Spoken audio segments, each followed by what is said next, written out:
and welcome back to FranklinCovey's On Leadership series, now the world's largest and fastest growing weekly newsletter dedicated to leadership development, management development. If you're not subscribing, we'd love to invite you to do so by visiting FranklinCovey.com and click on the On Leadership tab. My name is Scott Miller, and I serve as your weekly host and interviewer. Today's guest is the author of the powerhouse book on management called The Making of a Manager, What to Do When Everyone Looks to You. Julie Zhuo, welcome to On Leadership.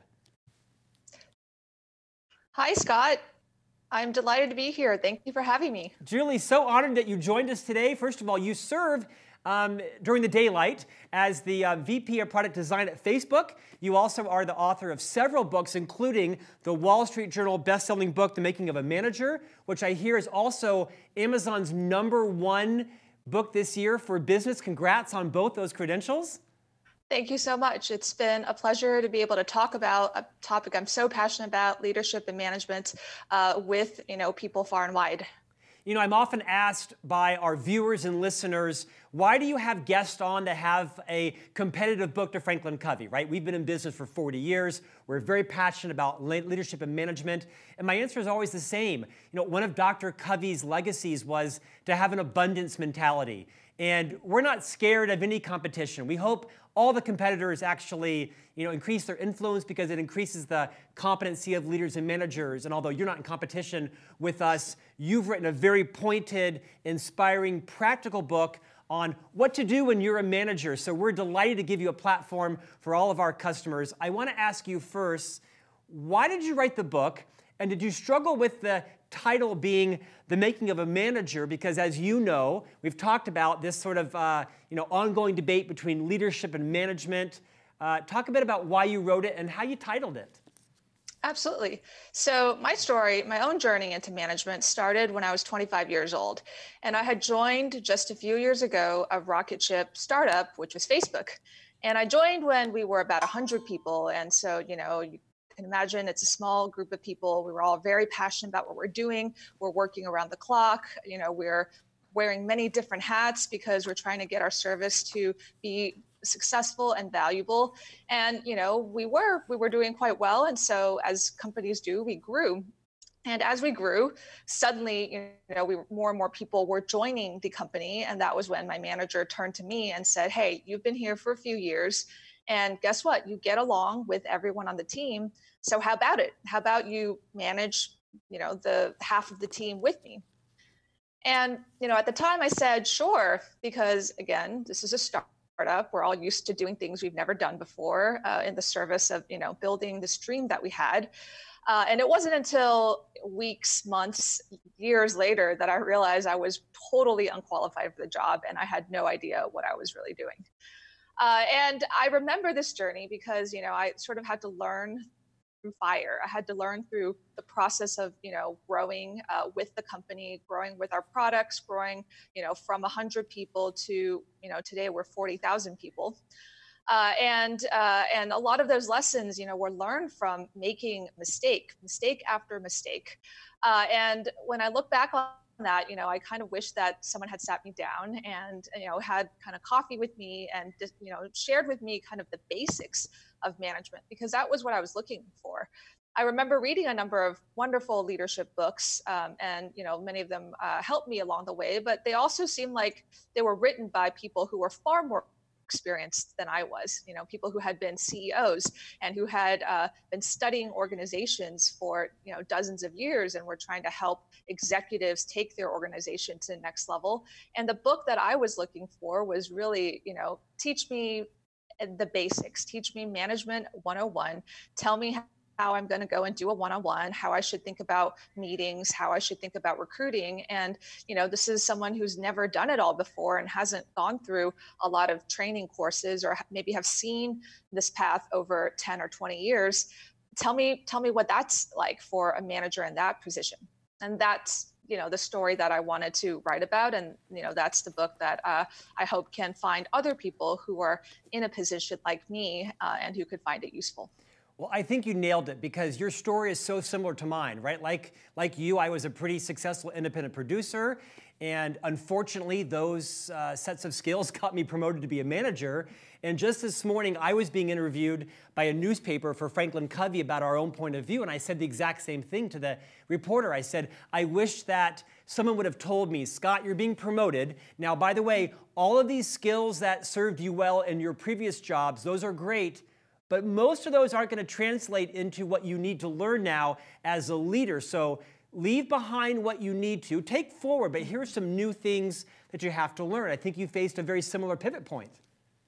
Absolutely. And I think, most importantly was, how do you transition from doing the job and being someone who does it well? In my case, I was a designer.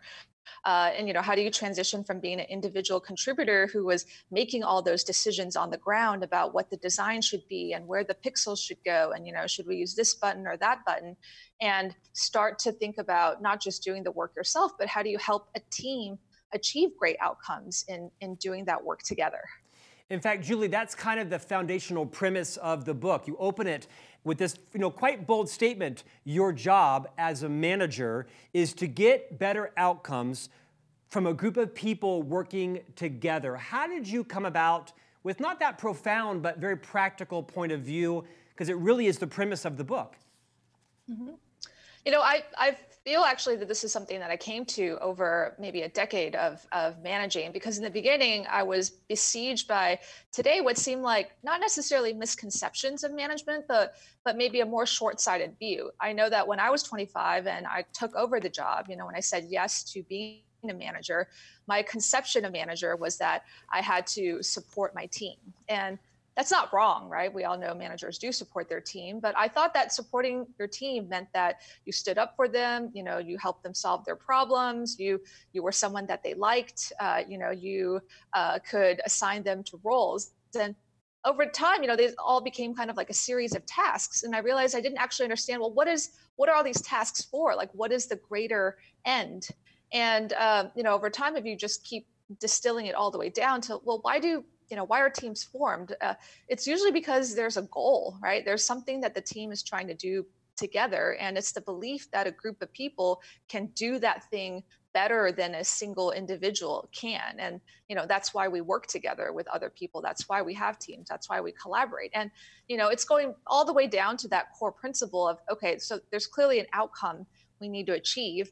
And that's the goal, that's the North Star. That's what we're all trying to strive towards. And so, the job of a manager is to just ensure that, is this team working as efficiently as it can? Is this team composed of the right people who are going to be able to achieve that mission, whatever that mission may be? Julie, let's talk about the very crucial pivot point moving into management for the first time. I happen to believe, from my own experience and my own writings, that most people are lured into management and not led, meaning they want to become a manager because they think it's either just the next, necessary rung on the ladder. I want to earn more money, lead or be led. Either I have to take the job or my colleague down the hall who I don't like is going to be my boss next week. I think that too often people don't really understand why they're taking that role. What advice would you give people to ask themselves, should I be in management? Should I become a leader of people? What are some of the questions people should ask themselves? The first thing I always ask is, do you get more satisfaction out of the outcome being achieved or in playing a particular role in getting to that outcome? Because that to me is maybe the most defining and ultimate question for whether or not you're going to be a great manager or find satisfaction in the role of being a manager. Because if you say there's a thing I love to do, whether it's writing code, whether it's designing products, whether it's, perfecting or getting better at the craft of a particular discipline, then, you might actually not enjoy a lot of the day-to-day management. Because again, management is about how do I get a group of people to get to this great outcome? Because if that's the question that you're asking yourself every day, there isn't just one role you're playing. Every day you have to go through the list of what do I think is going to most help my team, and what can I do that is going to be the most helpful. And I always tell people, maybe you don't like recruiting, maybe you don't like spending all your time calling candidates and having coffee with them and trying to convince them to, join your merry band. If that's the thing your team needs because you're down maybe 4 or 5, great people, then guess what? You're going to be spending 70, 80, 90% of your time doing exactly that, because that is what your team needs to thrive and to be able to achieve their goal. It doesn't matter if that's not your favorite job, it's what you have to do. Similarly, maybe you have great talent, but your processes are a mess. Meetings are not well defined. Maybe no one knows what they're going to do. You're going to need to be spending all your time defining processes. And maybe that doesn't sound sexy, but that is what, again, your team needs to do. And so being a manager means, doing the things, maybe you don't like them, but you do them because you're getting satisfaction out of the outcome. Because by bringing that group of people and helping them be successful, enabling them to, do their best work, that's where you get a satisfaction from the job. So to me, that is probably the single most important question. Do you get more satisfaction out of seeing an outcome achieved than whatever role you play in it? The second question I ask is just, frankly, do you like working with other people? Because I am personally an introvert, but I also am not daunted by the idea of being in meetings, basically back to back, talking with other people, working with groups of people. I know many folks, who have tried to encourage into management, who I've said, hey, you have all the skills, you're talented, people like you, you're a natural leader, why don't you try managing? They do it for a year, they do it for 2 years, and they're miserable, right? Because they get their energy gets sapped from having to, interact with other people all day long, having to be in back-to-back meetings, having to talk to this person or that person, or, work on a project with this group of people. And if you're the kind of person who just really likes working by yourself, and having time to focus, concentrate, think about problems, and that's the most satisfying aspect of it for you, then maybe management will also be a little bit challenging for you to enjoy. Julie, I think it's so well said. On a previous episode, I interviewed the author of this recent book called Lean Out. That was a bit of a play on Sheryl Sandberg's book, Lean In. And she worked both at Facebook and at Google some time ago. And she said, she wasn't quite sure that she was naturally called to leadership, because she just said quite vulnerably, I like doing the work. I like to actually, be an independent producer, kind of get in and get out. And I thought that's a great question to ask yourself. Like you said, do you like doing the work, or do you like enjoying the outcomes? I think too often, and you share a great story in the book about a member of your team that was promoted into leadership and then quit. We've all seen it, because when you promote someone into management or leadership too soon or for the wrong reasons, and it doesn't work out, everybody loses, because now you've lost, your best designer, and you've also lost your leadership pipeline, and they've lost the ability to return to their job in most cases. I think that discernment process, if you will, is so valuable as you're thinking about pivoting into management. Mm-hmm. Absolutely. And if you also, promote someone into management and, they're doing it, to your point, for the wrong reasons, they're doing it because they want power, because they like to tell other people what to do, then the rest of the team is not going to be very happy with that person, and you're not going to get great outcomes, and, you're going to have to work yourself out of that mess, and everyone suffers. Julie, I'm privileged to be co-authoring a book coming out in a short while for the company called Everyone Deserves a Great Manager. It's different but similar to some of the concepts that you've written. And we debated fiercely here about, should the book be called Everyone Deserves a Great Manager or Everyone Deserves a Great Leader? And you actually talk about the difference between management and leadership from your point of view in your book. Would you just kind of talk for a few minutes around how you see the differences and the similarities? Mm-hmm. So I think of management as a job. It's a role. It's sort of like being a teacher or a heart surgeon, right? There's particular, responsibilities. And again, your responsibilities, or the way that you're measured, is likely some combination of what your team is expected to do, the metrics of success, and whether or not, you're able to achieve them. That's how you're going to get judged as to whether you're doing a good job in your role. I think of leadership as more of a quality or a trait. And leadership, being a great leader, simply means that people are willing to follow you. They're inspired by you. they're listening to what you're saying, and you have an ability to be able to rally people around a particular cause, mission, project, initiative, whatever. And managers, to be successful in achieving great outcomes, likely need to be great leaders, because if your team doesn't want to listen to you, doesn't respect you, doesn't trust you, you're not going to be able to be successful in those outcomes. However, I think that many, many people outside of managers can exhibit leadership. And I always tell people, especially if they are growing and, they're becoming quite senior in their role, whether as designers, engineers, whatever. And many come to me and they say, should I be a manager? I want to be a leader. And I always say, don't confuse the two, because you can continue to lead and be a great leader in the capacity of your role as an individual contributor. Or you can, lead and be a manager, but management is not the only way to be a leader. And I think it's very important for people to hear that, because, we all want to be leaders. We all want to grow in our ability to influence and have impact over broader and broader groups of people. Management is not the only way to get there. Yeah, in fact, I'm often saying more in my own keynotes that everyone has leadership capability within them. That doesn't mean necessarily you are a formal leader of people, right? Not everyone should be a leader of people, but everybody has the ability to lead at some point. In fact, you're both, right? I mean, you are the vice president of product design. You lead people. You're also, at heart, you mentioned a designer as well. Are there some things that you had to leave behind when you moved from being an individual contributor designer to becoming a leader, manager of people? What are some of the things you had to say, you know what, that is the old job, that's the old competency, I have to have a new mindset now about leading people and getting work done with and through other people? And did you find yourself sometimes having to remind yourself not to do that anymore? Absolutely, absolutely. And the thing I felt like I had to train in myself is, whenever a thing came up, whenever there was a project or a problem or something that could be better, I had to train myself to flip from asking, what would I do to solve the problem, and change that question more to who is the best position to solve this problem? And most of the time, the answer is not me.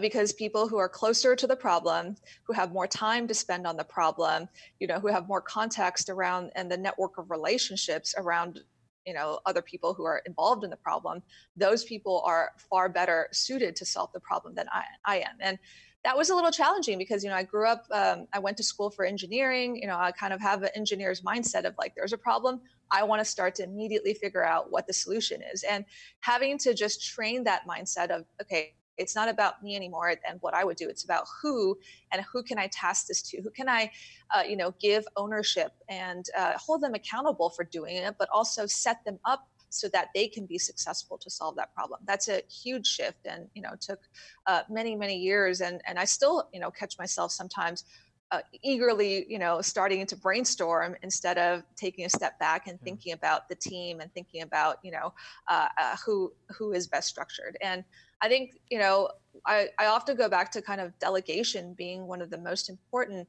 traits that managers need to learn, especially as they transition from being an individual contributor to a manager. And for me, the rule of thumb on delegation is, yourself as the manager of the team, you should be spending your time at the intersection of, most important problems for my team and things that I can solve better than anyone else on the team. Because if someone can do something better than you and can solve a problem better, absolutely they should be able to do it. And similarly, if something is not maybe the top 1, 2, or 3 most critical priorities for your team, you should also think about how to delegate that to someone else. Where you should really play is in top priorities, as well as you're better positioned to do this than anybody else. Julie, as I, like you, started as an individual producer and then moved up, if you will, kind of the chain of command. I'm now an officer at FranklinCovey. I report to the CEO.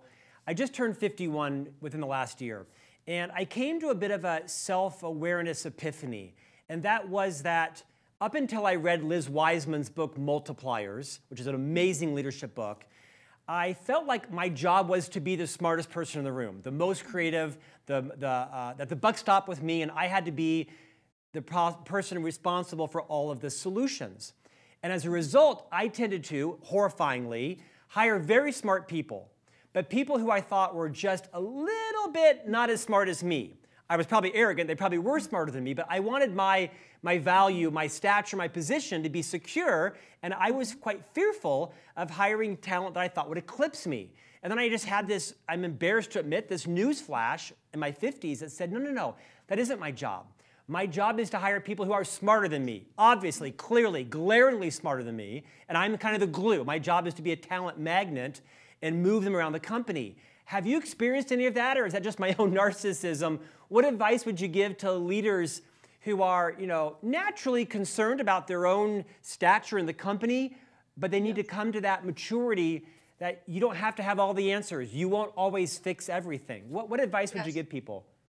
So I had the same exact experience as you, except for me, it was, I was asked to be a manager. I was 25 years old, and my huge hang up for those first few years, especially even my very first one-on-one with a member of my, new team, suddenly, he reported to me the day before, we were peers.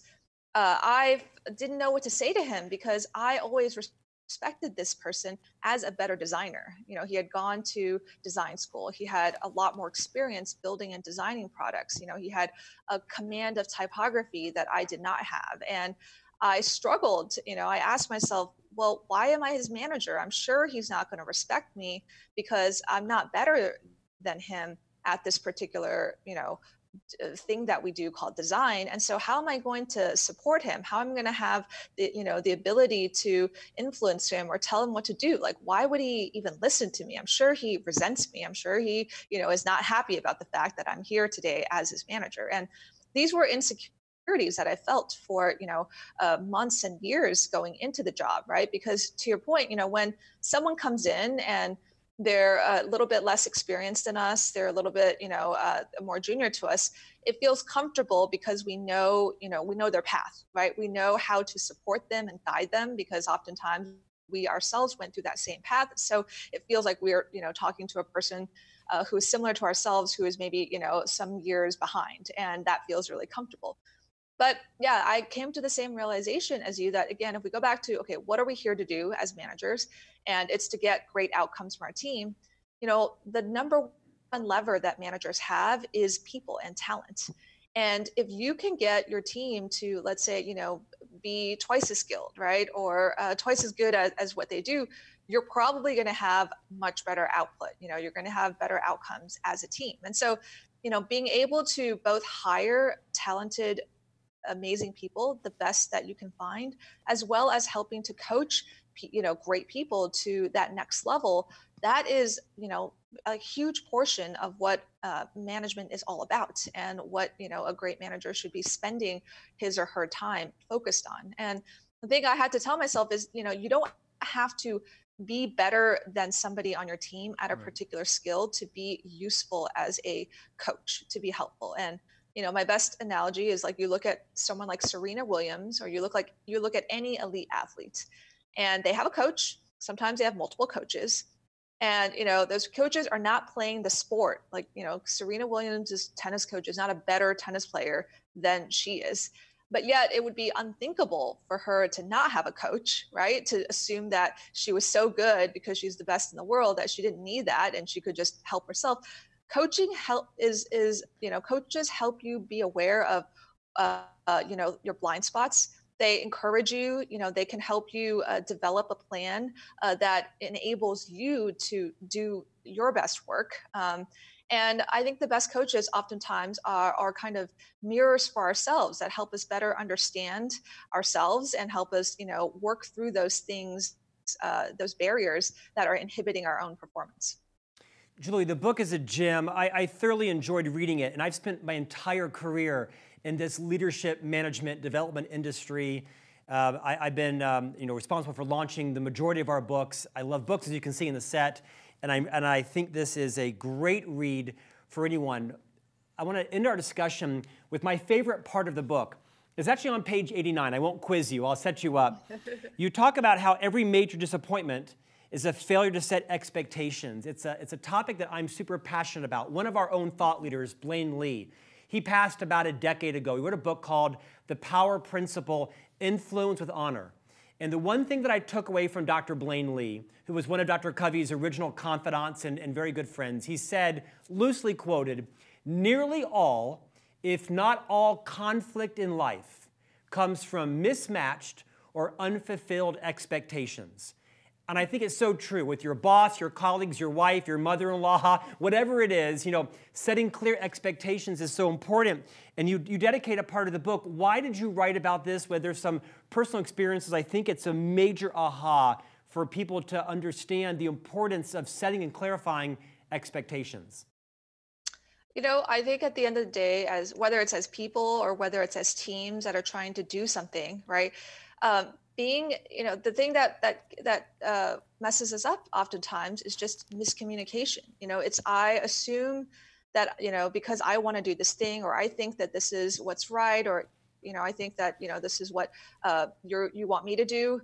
But I have a completely different view, and it's not actually what you think, or it's not actually what the boss thinks, or it's not, actually what the CEO wants. And that's when we get into trouble. We're talking past each other because we all assume that we know what other people want. And the reality of the situation is that we are all different. We are unique.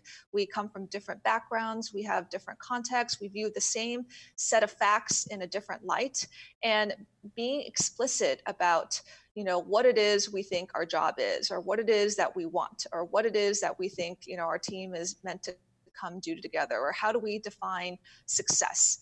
All of that is really critical for groups of people who are different, unique individuals to come together and achieve something. And so to me, every time, I feel like I've disappointed you because you thought I was going to do X and I didn't, I did Y, it's probably because of a misunderstanding. And so the next time we start, let's sit together and let's talk about, what you think I'm doing, what I think you should be doing, what our shared definition of success is, and take that time to listen and to explicitly communicate those things.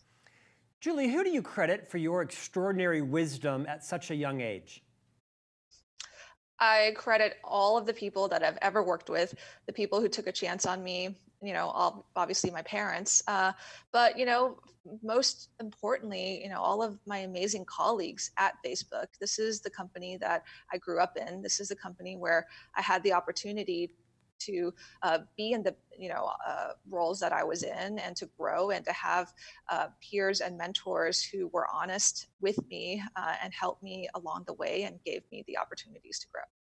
Julie, if you could pull the book back a couple of months and insert a learning that you wished you would have said differently or you didn't include, is there anything that, as you've now talked with thousands of audiences and webcasts and podcasts and interviews, anything that you left on the cutting room floor that you might have chosen to put back in? One of the things that I get asked a lot, and I do wish I'd spent a little bit maybe more time on it in the book, is, what about from the perspective of someone who isn't a manager yet, but maybe who's thinking about becoming a manager? What advice would I give to them? And the biggest thing that I always say to people is, make your intentions known. And a lot of times, this is true for I think anybody, whether we're managers, whether or whether we're not. The more that you can be intentional about where you want your career to go, and again, explicitly tell your manager or the people around you, what your goals are. If you want to, for example, one day lead a team, if you want to one day manage the team, if you want to, become a better public speaker, or become a better engineer, or become a better designer, say those things, right? Tell people your actual goals, because that's the only way that you're going to have them be able to then give you feedback to help you grow your skills in that arena. It's the best way for people to be aware of what you care about, so they can help you find those opportunities to do those things. So it goes back to that theme we were talking about, explicit communication, setting clear expectations, but don't let people guess what you really want for your career. Go out and define that for yourself. Make sure that, you've reflected on that for your own future, and then let the people know so that you can enlist their help. Julie, you've spent the majority of your career in high tech. I have not. The opposite. The majority of my career was in hospitality or here in professional services. Have you had any experience, or have you formed a point of view that in the high-tech world, which clearly magnetizes with, we might say left-brain thinkers and engineers and people who love process. Obviously, there's a creative component of that, clearly, with yourself and at Facebook and others. Do you find that people in the high-tech world that have those natural left-brain skills struggle more with the relationship skills essential to being a great manager and leader? Is there any advice you would give to people who naturally are either more introverted or more left-brain oriented on things that they could do to help build their skills to be a better manager or leader? Or do you dispel that whole notion? Yeah, well, I think there's a lot of qualities I do see in working in high tech as a manager. I think one of the first ones was just the speed of change, right, in the industry. And I'm an example of somebody who was at that company that grew from 100 people to 40,000 people in less than 2 decades, right? And in other industries or in historically, that was just super rare. And we see that happening all the time in high-tech environments. And so, I think people who come and become managers in those environments, you're sort of really pushed to be flexible. You're pushed to deal with issues of extreme growth. And you're kind of pushed to be really, frankly, uncomfortable a lot of the time because, you haven't done this before. The company hasn't done this before. Maybe even the industry hasn't done it before because you're at the cutting edge of some disruptive new market. And so I think flexibility is a huge, huge aspect of a lot of the qualities of managers that I see. But to your point, being able to even in spite of a very dynamic and fast-changing environment, how do we take the time to truly connect with the individuals on our team? How do we understand them as people? How do we empathize? Because at the end of the day, any manager-report relationship is like any relationship. It's going to be built on trust. And, one of the things that I think we do need to continue to emphasize in the tech industry is that care for individuals. It's that ability to, maybe not just always focus on the task at hand, but kind of getting to know people, getting to know what their values are, what they care about, and how we can position them to be able to have the greatest impact for the team.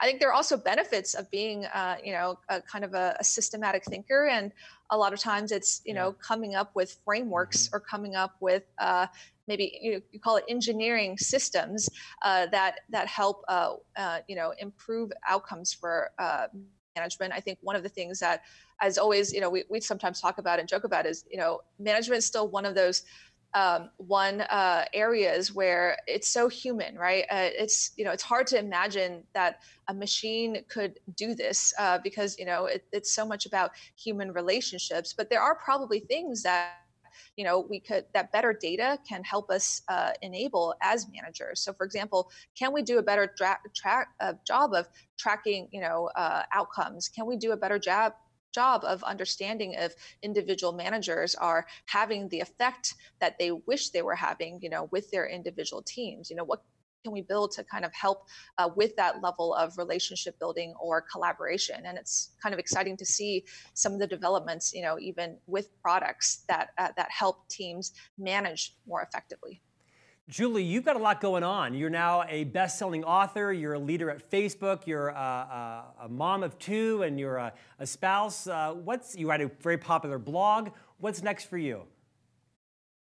I think continuing to do all of those things that I love, which is building great products, thinking about, how we can use technology to enable healthier and better relationships, and thinking about that in the context of, the company and the organization as well.